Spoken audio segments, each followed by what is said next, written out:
एक गांव में एक गरीब किसान रहता था। वहां पर 2-3 साल से बारिश नहीं हुई थी, जिस वजह से वहां की सारी जमीन सूख चुकी थी। किसान बहुत दुखी था, क्योंकि वो अपने जमीन के ऊपर कोई फसल नहीं उगा पा रहा था।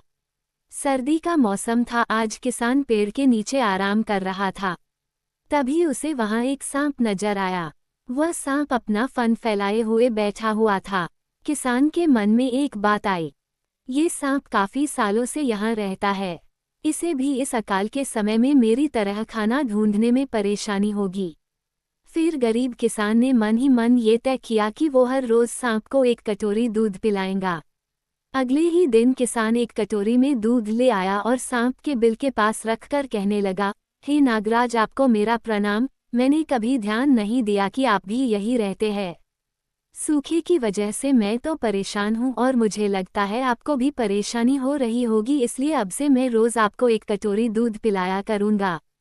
ये बोलकर किसान ने वो कटोरी वहीं छोड़ दी और वहां से चला।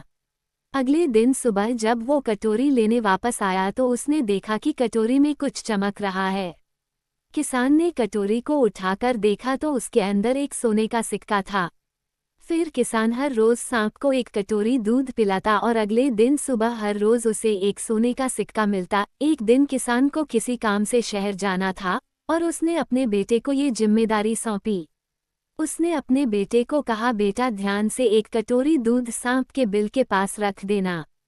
किसान के बेटे ने अपने पिता के कहे अनुसार एक कटोरी दूध सांप के बिल के पास रख दी। अगली सुबह उसे भी सोने का सिक्का मिला। उसके बेटे ने सोचा कि यह सांप तो बड़ा कंजूस है, जरूर उसके पास बहुत सारे सोने के सिक्के होंगे, लेकिन ये तो हर रोज बस एक ही सिक्का देता है। अगर मैं इसे मार दूं तो मैं इसके सारे सोने के सिक्के ले सकता हूँ। अगली शाम जब लड़का दूध देने के लिए गया तो उसने सांप को देखते ही उस पर छड़ी से वार किया, मगर सांप भी सतर्क था। उसे छड़ी तो लगी पर उसने किसान के बेटे को भी डंस लिया। सांप का विष बहुत ही जहरीला था।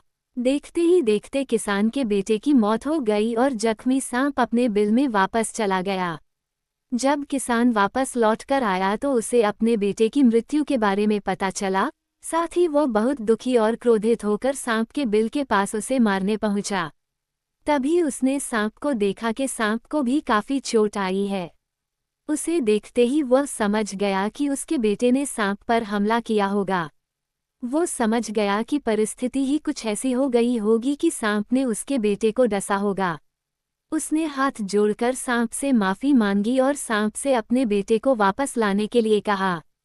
थोड़ी देर बाद सांप अपने बिल में जाकर बाहर आया और उसने किसान को एक जड़ी बूटी दी। गरीब किसान जड़ी बूटी लेकर अपने मरे हुए बेटे के पास गया। उसने उसके नाक के पास वो जड़ी बूटी रखी। थोड़ी देर बाद उसका बेटा खांसता हुआ उठ खड़ा हुआ। जिंदा होने के बाद किसान के बेटे को उसकी गलती का एहसास हुआ। वो अपने पिता के साथ सांप के बिल के पास गया और उससे हाथ जोड़कर माफी मांगी और बोला, हे नागराज, मुझे क्षमा कर दीजिए। अब मैं किसी भी पशु, पक्षी या जानवर पर हमला नहीं करूंगा।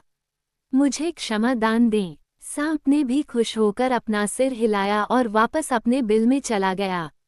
इस कहानी से हमें 2 सीख मिलती है। पहली ये कि लालच करना बुरी बात और दूसरी सीख ये है कि हमें निर्दोष जीवों पे हमला नहीं करना चाहिए।